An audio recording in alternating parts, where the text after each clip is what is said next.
तो आज से हम लोग क्लास 12 मैथमेटिक्स का chapter 1 relations and functions chapter को शुरू करने जा रहे हैं।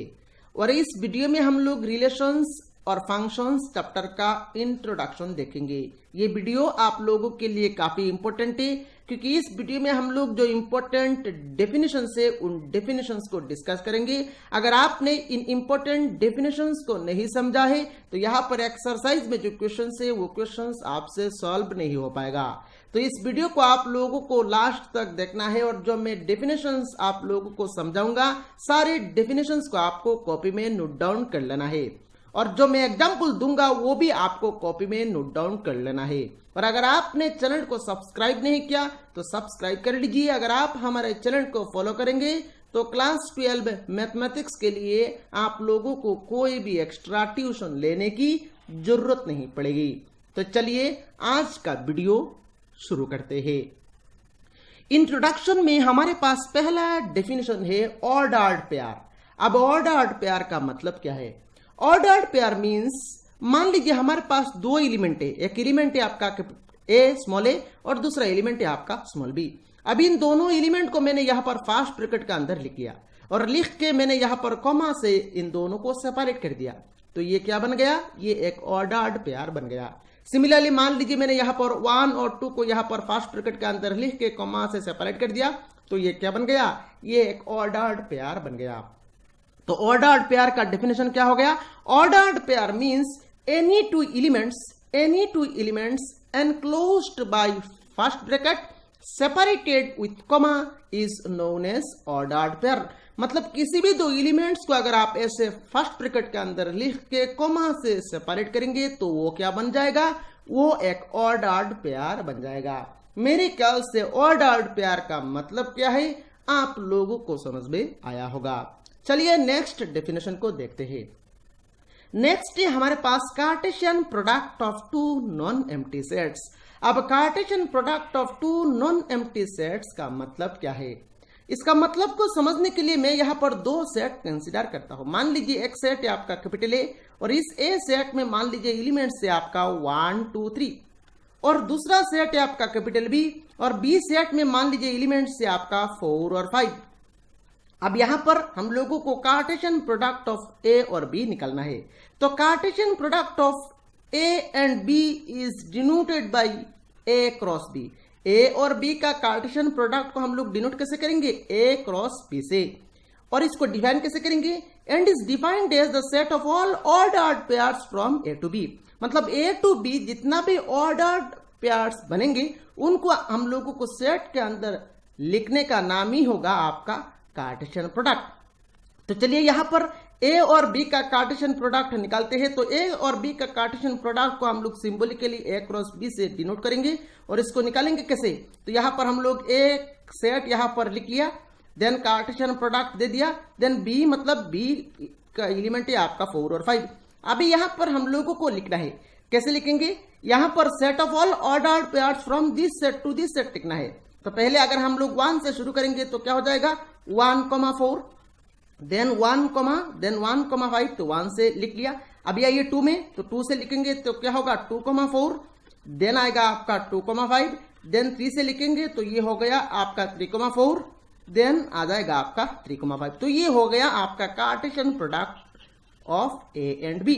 अब मान लीजिए Cartesian product of B and A निकलना है। तो Cartesian product of B and A is denoted by B cross A and is defined as the set of all ordered pairs from B to A. तो उस case में आपको B पहले लिखना है, उसके बाद ए को सेकंड प्लेस में रखना है। तो मेरे ख्याल से Cartesian product of two non empty sets का मतलब क्या है ये आप लोगों को समझ में आया होगा। चलिए अभी इसका डेफिनेशन को कॉपी में आप नोट डाउन कर लीजिए। Let capital A and capital B are two non empty sets. The Cartesian product of capital A and capital B is denoted by A cross B and is the set of all ordered pairs from A to B.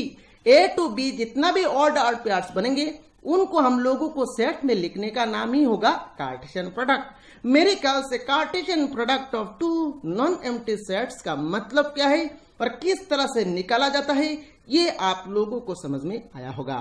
चलिए next definition को देखते हैं। Next है हमारे पास relation. तो relation क्या होता है? तो रिलेशन को समझने के लिए मैं यहां पर दो सेट कंसीडर करता हूं। मान लीजिए एक सेट है आपका कैपिटल ए, और इस सेट ए में आपका एलिमेंट से मान लीजिए 1 2 3, और दूसरा सेट है आपका बी, और बी सेट में मान लीजिए एलिमेंट से आपका 4 और 5। अब यहां पर पहले तो हम लोग ए और बी का कार्टेशियन प्रोडक्ट निकालेंगे, मतलब ए क्रॉस बी निकालेंगे। और ए क्रॉस बी कैसे निकाला जाता है ये रिसेंटली हम लोगों ने समझा है। तो ए मतलब 1 2 3, देन क्रॉस बी मतलब 4 5। तो यहां पर हम लोग कैसे निकालेंगे, set of all ordered pairs from A to B लिख लेंगे। तो क्या आएगा, यह आएगा आपका 1,4, देन आएगा आपका 1,5, देन आएगा आपका 2,4, देन 2,5, देन 3,4, देन आ गया आपका 3,5। तो ये हो गया आपका Cartesian product of A and B. अभी यहां पर देखिए, ये जो ए क्रॉस बी हम लोगों ने लिखा है, इस ए क्रॉस बी का हम लोग यहां पर कुछ सबसेट लिखते हैं। मान लीजिए एक सबसेट में यहां पर लिख रहा हूं और इसको मैंने यहां पर R1 से नाम दे दिया। तो यहां पर 1 ऑर्डर्ड पेयर 1,4 और 1,5 लिख के मैंने यहां पर सेट को क्लोज कर दिया।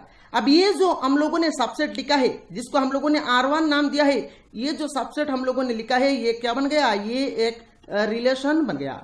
मतलब ए कार्टेशियन प्रोडक्ट बी का, ए कार्टेशियन प्रोडक्ट बी का अगर हम लोग किसी भी एक सबसेट लिखेंगे तो वो सबसेट क्या बन जाएगा, वो सबसेट एक रिलेशन बन जाएगा। मैं फिर से और एक सबसेट लेता हूं और इसको मैंने R2 से डिनोट किया है। तो यहां पर मान लीजिए मैंने 1,5 कंसीडर किया है, देन 2,4 लिया है, देन 3,5 लिया है। तो ये देखिए, ये जो सेट मैंने लिखा है, ये सेट आपका ए क्रॉस बी का सबसेट है। तो ये सेट भी क्या हो जाएगा, ये भी आपका एक रिलेशन हो जाएगा। अभी यहां पर देखिए, यहां पर हम लोगों को पता है five is a subset of any set. तो five is a subset of any set, तो five is a subset of A cross B भी है। तो फाइव भी क्या है, फाइव भी ए रिलेशन ही। सिमिलरली यहां पर देखिए, हम लोगों को यह भी पता है एनी सेट, मान लीजिए एनी सेट ए, तो any set is a subset of itself. तो यहां पर हम लोग कह सकते हैं A cross B is a subset of itself. तो A cross B is a subset of itself, that means A cross B is also a relation, is also a relation. तो मेरे ख्याल से रिलेशन का मतलब क्या है और किस तरह से बनाया जाता है, किस तरह से फॉर्म किया जाता है, ये आप लोगों को समझ में आया होगा। अभी यहां पर देखिए, मान लीजिए हमारे पास सिर्फ एक ही सेट है, मान लीजिए हमारे पास सिर्फ एक ही सेट है कैपिटल ए, और इस ए सेट में मान लीजिए एलिमेंट से 1 2 3। अभी हम लोग रिलेशन को कैसे डिफाइन करेंगे, अभी रिलेशन बनाने के लिए यहां पर हम लोग क्या करेंगे, इस ए सेट का ए के साथ ही कार्टेशियन प्रोडक्ट करेंगे, ए क्रॉस ए निकालेंगे। तो ए क्रॉस ए निकालने के बाद जो set of all ordered pairs आएगा, उसका कोई भी एक सबसेट हम लोग लेंगे, तो वो सबसेट क्या बन जाएगा, वो सबसेट एक रिलेशन बन जाएगा। तो आगे अगर आपको दो सेट दिया जाए तो उन दोनों सेट का कार्टेशियन प्रोडक्ट करके आप लोगों को सबसेट लेके रिलेशन बनाना है। और अगर आपको एक ही सेट दिया जाए तो उस केस में आपको रिलेशन कैसे बनाना है, उस ए सेट के साथ ए का ही कार्टेशियन प्रोडक्ट करना है। उसके बाद उस कार्टेशियन प्रोडक्ट का किसी भी एक सबसेट लेंगे आप, तो वो सबसेट क्या बन जाएगा, वो सबसेट एक रिलेशन बन जाएगा। तो मेरे ख्याल से यहाँ पर रिलेशन क्या होता है आप लोगों को समझ में आया होगा। चलिए अभी इसका डेफिनेशन हम लोग देख लेते हैं। सो डेफिनेशन में आप लिखेंगे a relation capital R from a non empty set capital A to a non empty set capital B is a subset of A cross B. मतलब ए क्रॉस बी का कोई भी एक सबसेट अगर हम लोग लेंगे तो वो सबसेट क्या बन जाएगा, वो सबसेट बन जाएगा आपका रिलेशन। अब देखिए यहां पर अभी हम लोगों को टाइप्स ऑफ रिलेशन पढ़ना है। तो रिलेशन में बहुत सारे टाइप है, जैसे कि यहां पर मैं सारे टाइप को यहां पर लिख रहा हूं। पहला टाइप है हमारे पास empty relation, empty relation. Second type है हमारे पास identity relation, identity relation. Third है हमारे पास universal relation, universal relation. Then fourth है हमारे पास reflexive relation, reflexive relation. Fifth है हमारे पास सिमेट्रिक, सिमेट्रिक रिलेशन। सिक्स्थ है हमारे पास ट्रांजिटिव, ट्रांजिटिव रिलेशन। तो अभी हम लोगों को ये जो 6 टाइप ऑफ रिलेशन है इनको हम लोगों को समझना है। तो एक एक करके यहां पर मैं यहाँ पर एग्जाम्पल से समझाऊंगा। अगर मैं यहाँ पर डायरेक्टली आप लोगों को डेफिनेशन दे दिया तो आप यहाँ पर कुछ समझेंगे नहीं, तो मैं यहाँ पर एग्जाम्पल से ही समझाऊंगा। अगर आपने एग्जाम्पल से ये सारे टाइप ऑफ रिलेशन समझ लिया, उसके बाद आप डेफिनेशन को पढ़ के आराम से समझ पाएंगे। चलिए यहाँ पर मैं अभी एक एक करके एग्जाम्पल देना शुरू करता हूं। मान लीजिए हमारे पास एक सेट है कैपिटल ए, और इस ए सेट में मान लीजिए एलिमेंट से 1 2 3 ये 3 एलिमेंट्स ही मैंने कंसिडर किया है, ताकि मैं जो रिलेशन बनाऊंगा वो रिलेशन कम से कम टाइम में मैं बना सकूं और आपको समझा सकूं। चलिए यहां पर अभी हम लोग क्या करेंगे, अभी यहां पर हम लोग पहले तो ए क्रॉस ए निकालेंगे। तो ए क्रॉस ए, क्योंकि एक ही सेट है तो ए क्रॉस ए करके ही हम लोगों को रिलेशन बनाना है। तो ए क्रॉस ए में कैसे निकालेंगे, ए क्रॉस ए तो 1 2 3 देन क्रॉस 1 2 3। अभी देखिए यहां पर क्या क्या आएगा, यहां पर 1,1 आएगा, देन 1,2, देन 1,3, देन 2 से लिखेंगे तो 2,1, देन 2,2, देन 2,3, देन 3 से लिखेंगे तो 3,1, 3,2, देन लास्टली आ जाएगा आपका 3,3। अब देखिए यहां पर हम लोगों को ये तो ए क्रॉस से लिख लिया, अभी हम लोगों को एक एक करके सारे रिलेशन को फॉर्म करना है। अब देखिए हम लोगों को पता है इस ए क्रॉस ए का कोई भी एक सबसेट लेंगे, इस ए क्रॉस ए का कोई भी एक सबसेट लेंगे तो वो क्या बनेगा, वो एक रिलेशन बनेगा।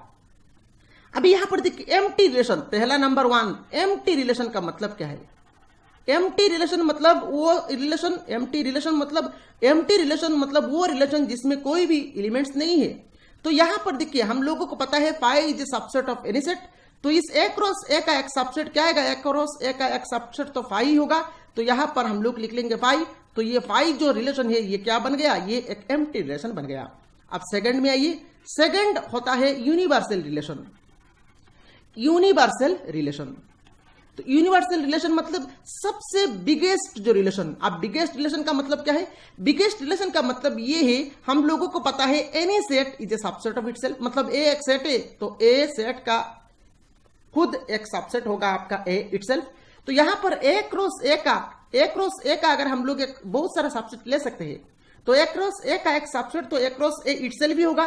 That means a universal relation, इस केस में हम लोग कह सकते हैं universal relation is a cross ए। तो एम्प्टी रिलेशन मतलब फाई और यूनिवर्सल रिलेशन मतलब सबसे बिगेस्ट जो रिलेशन है वो रिलेशन बनेगा आपका यूनिवर्सल रिलेशन।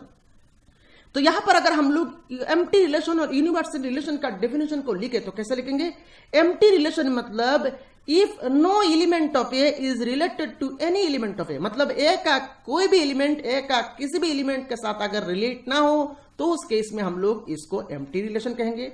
और यूनिवर्सल रिलेशन का डेफिनेशन अगर हम लोग लिखे तो कैसे लिखेंगे, हालांकि मैं अगला स्लाइड में आप लोगों को सारे डेफिनेशन को दूंगा, पर यहां पर हम लोग डेफिनेशन को यहां पर पढ़ रहे हैं ताकि आप लोगों का दिमाग में फिट हो जाए।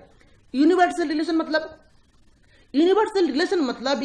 If each element of capital A, if each element of capital A is related to every element of capital A, मतलब ए सेट का कोई भी एलिमेंट ए सेट का किसी भी एलिमेंट के साथ रिलेट हो तो उस केस में हम लोग उस रिलेशन को यूनिवर्सल रिलेशन कहेंगे।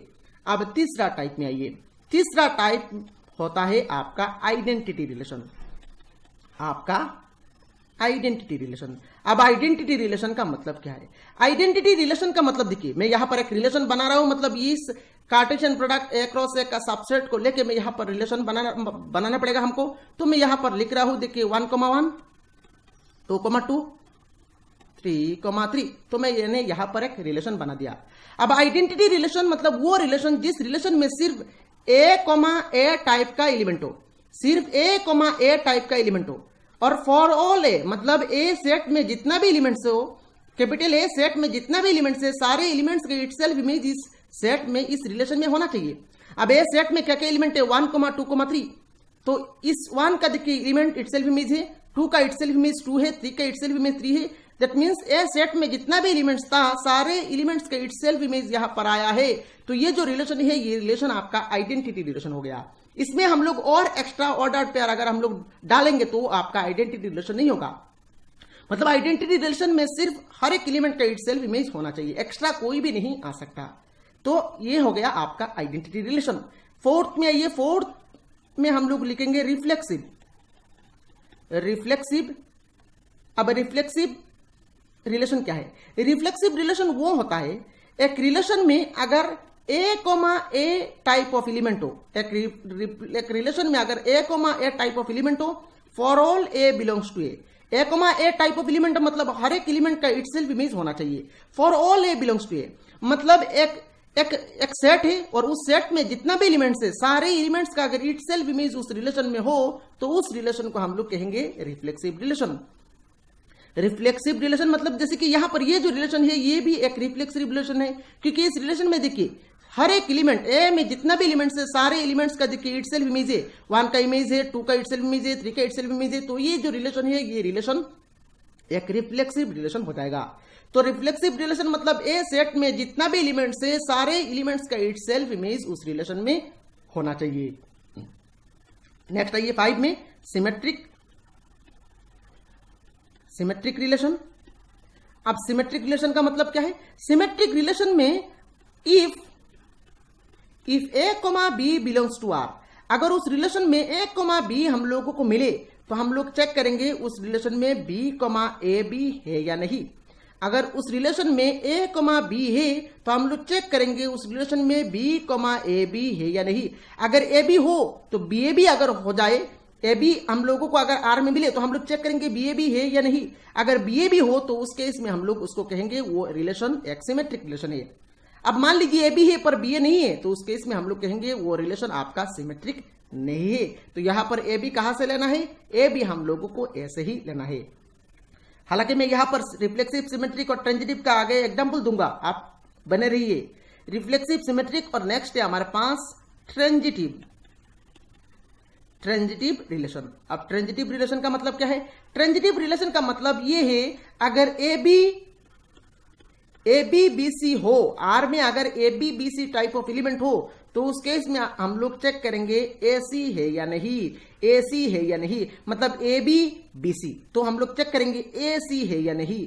तो अगर ए बी बी सी हो और ए सी भी हो तो उस केस में हम लोग उसको ट्रांजिटिव रिलेशन कहेंगे। अब मान लीजिए अगर ए बी और बी सी है आर में पर ए सी टाइप ऑफ एलिमेंट नहीं है आर में तो उस केस में हम लोग कहेंगे वो रिलेशन आपका ट्रांजिटिव नहीं है। और मान लीजिए ए बी है पर बी सी नहीं है, ए बी है पर बी सी नहीं है, ए बी आर में है पर B C type of element नहीं है। तो ए बी है बी सी है तो जाके हम लोग ऐसे चेक करेंगे ऐसी है या नहीं। पर ए बी है बी सी नहीं है तो हम लोग क्यों चेक करेंगे ऐसी है या नहीं। तो उस केस में हम लोग उस रिलेशन को ट्रांजिटिव रिलेशन कह देंगे। ये यहां पर आप ध्यान से मैं समझेगा, मैं फिर से रिपीट कर रहा हूं। मान लीजिए एक रिलेशन है, उस रिलेशन में A B type of element है पर B C type of element नहीं है। A B type of element है पर B C type of element नहीं है तो हम लोग क्यों चेक करेंगे ऐसी टाइप ऑफ एलिमेंट है या नहीं।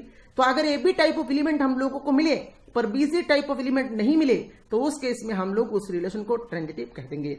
चलिए यहां पर अभी हम लोग रिफ्लेक्सिव, सिमेट्रिक और ट्रांजिटिव रिलेशन को और अच्छी तरह से एग्जाम्पल के साथ समझते हैं। सेट कंसीडर करते हैं और उस सेट से यहां पर हम लोग ये रिफ्लेक्सिव, सिमेट्रिक और ट्रांजिटिव को और अच्छी तरह से समझते हैं। तो यहां पर मैं एक सेट कंसीडर कर रहा हूं कैपिटल ए, और मान लीजिए कैपिटल ए सेट में यहां पर एलिमेंट्स है 1 2 3। अब यहां पर हम लोग पहले तो ए क्रॉस ए यहां पर बना लेते हैं। तो ए क्रॉस ए में क्या क्या आएगा? ए क्रॉस ए में आपका आएगा 1,1, देन आएगा आपका 1,2, देन आएगा आपका 1,3, देन 2,1, 2,2, 2,3, देन 3 से लिखेंगे तो 3,1, 3,2, 3,3। अभी इस ए क्रॉस ए का कोई भी एक सबसेट लिखेंगे तो वो एक रिलेशन बनेगा। तो यहां पर हम लोग क्या करेंगे? देखिए रिफ्लेक्सिव को आर से डिनोट करेंगे, सिमेट्रिक को एस से और ट्रांजिटिव को टी से डिनोट करेंगे, ताकि कम टाइम में यहां पर सारे डेफिनेशंस को हम लोग डिस्कस कर ले। ठीक है, तो यहां पर मान लीजिए मैंने आपको कहा एक रिलेशन बनाइए, वो रिफ्लेक्सिव, सिमेट्रिक और ट्रांजिटिव हो, तीनों हो। तो यहां पर देखिए रिफ्लेक्सिव रिलेशन बनाने के लिए ए सेट में जितना भी एलिमेंट्स है सारे एलिमेंट्स का इटसेल्फ इमेज आपको लेना है। तो मैं यहां पर इस रिलेशन को R1 से डिनोट कर रहा हूं। तो इटसेल्फ इमेज लेना है मतलब आपको आंख बंद करके ए सेट में जितना भी एलिमेंट्स है सारे एलिमेंट्स को यहां पर सारे एलिमेंट्स का इटसेल्फ इमेज आपको लिख लेना है। तो 1,1, 2,2, 3,3 आपको लिखना ही लिखना है। अब मान लीजिए मैंने यहां पर बंद कर दिया, इतना लिखने के बाद मैंने यहां पर बंद कर दिया। अब यहां पर देखिए ये तो रिलेशन आपका रिफ्लेक्सिव है, सिमेट्रिक है या नहीं हमको चेक करना है। सिमेट्रिक होने के लिए अगर ए बी है तो हम लोग चेक करेंगे उसमें बी ए बी है या नहीं। अगर उस रिलेशन में ए बी है तो हम लोग चेक करेंगे बी ए है या नहीं। अगर यहां पर आप इसको ए मानेंगे इसको बी मानेंगे तो ए बी इसमें है, तो इसको अगर आप उल्टाएंगे तो बी ए बी क्या होगा 1 1 होगा। तो ये तो ए बी है, बी ए बी है। इसको अगर ए मानेंगे इसको अगर आप बी मानेंगे तो ए बी है, इसको अगर आप उल्टाएंगे तो बी ए बी R1 में है, प्रेजेंट दिखाई दे रहा है हम लोगों को। सिमिलरली 3 केस में यहां पर सेम, अगर इसको आप ए मानेंगे इसको आप बी मानेंगे तो ए बी है, तो इसको अगर आप उल्टाएंगे तो बी ए बी यहां पर 3 होगा, तो ये भी प्रेजेंट है। दैट मीन्स ये रिलेशन आपका सिमेट्रिक भी है। और ट्रांजिटिव में हम लोगों को मिला था अगर ए बी है और बी सी है, ए बी बी सी अगर दोनों हो तो उस केस में हम लोगों को चेक करना है उस रिलेशन में ऐसी है या नहीं।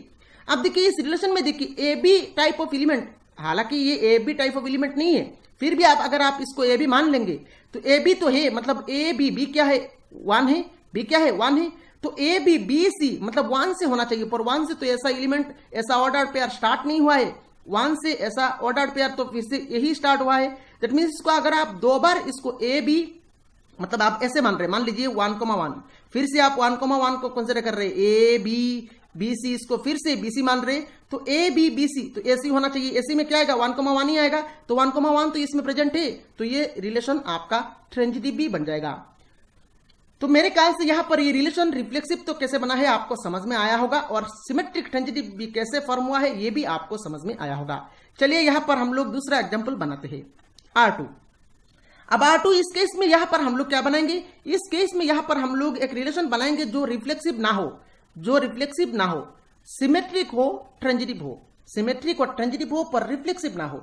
अब मान लीजिए यहां पर रिफ्लेक्सिव है, दैट मीन्स रिफ्लेक्सिव नहीं है, दैट मीन्स हर एक एलिमेंट का इटसेल्फ इमेज इसमें नहीं आना चाहिए। तो मान लीजिए मैंने यहां पर 1 2 लिखा है, सिमेट्रिक करने के लिए 1 2 लिखा है, मतलब ए बी लिखा है, तो साथ साथ यहां पर हम लोगों को बी ए बी लिखना पड़ेगा। तो A B B A B लिख लिया, तो ये सिमेट्रिक बन गया। अब ट्रांजिटिव करने के लिए देखिए ए बी बी सी हो तो ऐसी होना चाहिए, तो देखिए A B B C, A B B C, तो ए बी बी सी, तो इसको ट्रांजिटिव बनाने के लिए ऐसी लिखना पड़ेगा, तो ऐसी मतलब 1 1 हम लोगों को लिखना पड़ेगा। अभी यहां पर हम लोग बंद कर देंगे। अब यहां पर बंद करने के बाद देखिए ये रिलेशन रिफ्लेक्सिव है या नहीं चेक करिए। ये रिलेशन रिफ्लेक्सिव नहीं है क्योंकि 2 का इटसेल्फ इमेज नहीं है, 2 3 का इटसेल्फ इमेज नहीं है, तो ये रिलेशन आपका रिफ्लेक्सिव नहीं है, पर ये रिलेशन आपका सिमेट्रिक है, ये रिलेशन आपका ट्रांजिटिव है। ठीक है, चलिए यहां पर नेक्स्ट और एक रिलेशन बनाते हैं। अभी यहां पर हम लोग जो रिलेशन बनाएंगे वो रिफ्लेक्सिव होगा, वो रिफ्लेक्सिव होगा पर सिमेट्रिक नहीं होगा, ट्रांजिटिव होगा। तो चलिए यहां पर एक रिलेशन बनाते हैं जो रिफ्लेक्सिव होगा। अब रिफ्लेक्सिव होने के लिए ए सेट में जितना भी एलिमेंट्स है सारे एलिमेंट्स का इटसेल्फ इमेज हम लोगों को लिखना है। तो 1,1 देन 2,2 देन 3,3, तो इतना तक लिख लिया। अभी यहां पर सिमेट्रिक नहीं होना चाहिए, तो सिमेट्रिक नहीं होना चाहिए, हम लोगों को सिमेट्रिक नहीं होना चाहिए, तो सिमेट्रिक नहीं होना चाहिए। मान लीजिए मैंने यहां पर 1 2 लिख लिया और 1 2 लिख लिया। अभी यहां पर अगर हम लोग 2 1 दे देंगे तो वो सिमेट्रिक बन जाएगा। अभी यहां पर मैंने तो 1 2 लिख लिया, तो अगर हम लोग कमा देके अगर हम लोग 2 1 ऑर्डर पेयर को लिख लेंगे तो वो सिमेट्रिक बन जाएगा। पर हम लोगों को सिमेट्रिक नहीं बनाना है, तो यहां पर हम लोग क्लोज कर देते हैं। एक काम करके यहां पर हम लोग एक काम करते हैं, यहां पर हम लोग क्लोज कर देते हैं। अभी इस केस में देखिए इतना तक लिखने के बाद तो ये रिफ्लेक्सिव बन गया, सिमेट्रिक तो नहीं बना है क्योंकि 1 2 है, 2 1 टाइप ऑफ एलिमेंट नहीं है, मतलब ए बी है, बी ए तो नहीं है, तो ये सिमेट्रिक नहीं है। अभी हम लोगों को ये ट्रांजिटिव है या नहीं चेक करना है। अभी ट्रांजिटिव में मैंने आपको बताया अगर ए बी हो बी सी हो तो ए सी हमको चेक करना है ऐसी है या नहीं। अगर मान लीजिए सिर्फ ए बी हो, अगर सिर्फ ए बी हो तो उस केस में बी सी ना हो, सिर्फ ए बी हो और बी सी ना हो तो उस केस में उसको हम लोग ट्रांजिटिव कंसिडर कर लेंगे। तो यहां पर देखिए ए बी पर बी सी तो नहीं है, B C type of element नहीं है। अगर इसको आप बी सी मानेंगे मतलब ए बी, इसको अगर आप बी सी मानेंगे तो ए बी बी सी, तो बी सी क्या बी सी, तो उसके बाद ए सी क्या हो रहा है, ए हो रहा है 1 और सी हो रहा है 2, तो 1 2 तो इसमें हो रहा है, मतलब 1 2 हो रहा है। तो अगर आप इसको बी सी मानेंगे तो उस केस में भी ये ट्रांजिटिव बन रहा है। अगर आप इसको बी सी ना मान के भी करेंगे तो ए बी है पर बी सी नहीं है, तो उसको हम लोग क्या कह देंगे, उसको हम लोग ट्रांजिटिव कह देंगे। तो ये रिलेशन क्या बन गया, ये रिलेशन आपका ट्रांजिटिव बन गया। अभी R4, अभी हम लोगों को एक रिलेशन बनाना है, मान लीजिए वो रिलेशन रिफ्लेक्सिव हो, सिमेट्रिक हो पर ट्रांजिटिव ना हो। तो रिफ्लेक्सिव करने के लिए हम लोगों को हर एक एलिमेंट का इटसेल्फ इमेज लिख लेना है। तो 1 1 2 2 3 3 तो हम लोग यहाँ पर लिखेंगे ही लिखेंगे। उसके बाद सिमेट्रिक बनाना है, तो मान लीजिए सिमेट्रिक बनाना है, तो यहाँ पर मान लीजिए मैंने 1 2 लिखा है, तो जब मैंने 1 2 लिखा है तो साथ ही साथ यहाँ पर 2 1 लिखना पड़ेगा, तब जाके ये सिमेट्रिक बनेगा। सिमेट्रिक बनेगा। अभी मान लीजिए मैंने यहां पर क्लोज कर दिया, अभी अगर मैं यहां पर क्लोज कर दूं तो ये ट्रेंजिडी भी बन जाएगा। क्यों? क्योंकि 1 2 ए बी बी सी, देखिए ए बी बी सी, तो ए बी बी सी मतलब ए सी क्या हो रहा है 1 1, तो 1 1 तो यहां पर है, तो ये ट्रेंजिडी बन जाएगा। अभी हम लोगों को ट्रेंजिडी बनाना नहीं है, तो यहां पर ट्रेंजिडी ना बनाने के लिए मैं यहां पर लिखता हूं, मान लीजिए मैंने यहां पर 2 3 दिया है। अभी जब मैंने 2 3 दिया है, क्योंकि ये सिमेट्रिक भी होना चाहिए, तो 2 3 दे दिया है, मतलब 3 2 को भी हम लोगों को साथ ही साथ देना पड़ेगा, क्योंकि ये सिमेट्रिक होना चाहिए। अभी अगर हम लोग बंद करेंगे तो इस केस में देखिए ए बी मतलब ए बी, आप देखिए यहां पर बी सी, तो ए बी बी सी ऐसी होना चाहिए, ऐसी मतलब 1 3 होना चाहिए, पर इसमें तो देखिए 1 3 नहीं है, इसमें क्या नहीं है 1 3 नहीं है। दैट मीन्स ये रिलेशन तो रिफ्लेक्सिव है, सिमेट्रिक है, पर ट्रांजिटिव नहीं है। तो इसी तरह से ही यहां पर हम लोगों को रिलेशन फॉर्म करना है। और मेरे ख्याल से रिफ्लेक्सिव, सिमेट्रिक और ट्रांजिटिव का पूरा कंसेप्ट आप लोगों को समझ में आया होगा। चलिए अभी यहां पर हम लोगों को सारे डेफिनेशन को कॉपी में नोट डाउन कर लेना है। तो पहले आप क्या करेंगे, सारे डेफिनेशन को कॉपी में नोट डाउन करेंगे, उसके बाद इन एग्जांपल्स को आपको कॉपी में नोट डाउन कर लेना है। तो चलिए एक एक करके यहां पर डेफिनेशन को देखते हैं। डेफिनेशन नंबर 1 में यहां पर लिखा गया है, देखिए relation capital are in a set capital A is called empty relation if no element of capital A is related to any element of capital A। मतलब A का कोई भी एलिमेंट अगर A का किसी भी एलिमेंट के साथ रिलेट ना हो तो उस केस में हम लोग उसको empty relation कहेंगे। डेफिनेशन नंबर 2 में लिखा गया है, देखिए relation capital R in a set capital A is called universal relation if each element of capital A is related to every element of capital A. मतलब ए का कोई भी एलिमेंट ए का किसी भी एलिमेंट के साथ रिलेट हो तो उस केस में हम लोग उसको यूनिवर्सल रिलेशन कहेंगे। डेफिनेशन नंबर 3 में देखिए लिखा गया है, a relation capital R in a set capital A is called a reflexive relation if A, A belongs to R for every A belongs to A। मतलब A सेट में जितना भी एलिमेंट्स है सारे एलिमेंट्स का इटसेल्फ इमेज अगर R में हो तो उस केस में हम लोग उस रिलेशन को रिफ्लेक्सिव रिलेशन कहेंगे। और सिमेट्रिक में if A B belongs to R then this implies b A b R में होना चाहिए for all a B belongs to A. मतलब ए बी अगर आर में हो तो उस केस में हम लोग चेक करेंगे बी ए बी आर में है या नहीं। अगर ए बी हो इंप्लाइज बी ए बी हो तो उस केस में हम लोग उसको सिमेट्रिक रिलेशन कह देंगे। ट्रांजिटिव में लिखा गया है, देखिए if A B belongs to R and B A B C and B C belongs to R, तो अगर ए बी बी सी हो तो उस केस में हम लोग चेक करेंगे ए सी आर में है या नहीं। अगर A B B C R में हो और ए सी भी हो तो उस केस में हम लोग ट्रांजिटिव रिलेशन कहेंगे। डेफिनेशन नंबर 4 में लिखा गया है, देखिए a relation capital R is said to be identity relation if R equal to A for all a belongs to A. मतलब आर में सिर्फ ए टाइप ऑफ एलिमेंट हो, उस रिलेशन में एक्स्ट्रा कोई भी एलिमेंट ना आए, एक्स्ट्रा कोई भी एलिमेंट ना आए, सिर्फ ए टाइप ऑफ एलिमेंट हो तो उस केस में हम लोग उस रिलेशन को आइडेंटिटी रिलेशन कहेंगे। तो मेरे ख्याल से सारे डेफिनेशंस आपको अच्छी तरह से समझ में आया होगा। ये वीडियो कैसा लगा आप लोगों को नीचे कमेंट बॉक्स में कमेंट करके बताना है। इस वीडियो को लाइक करना है, अपने सारे फ्रेंड्स के साथ शेयर करना है। Thank you for watching.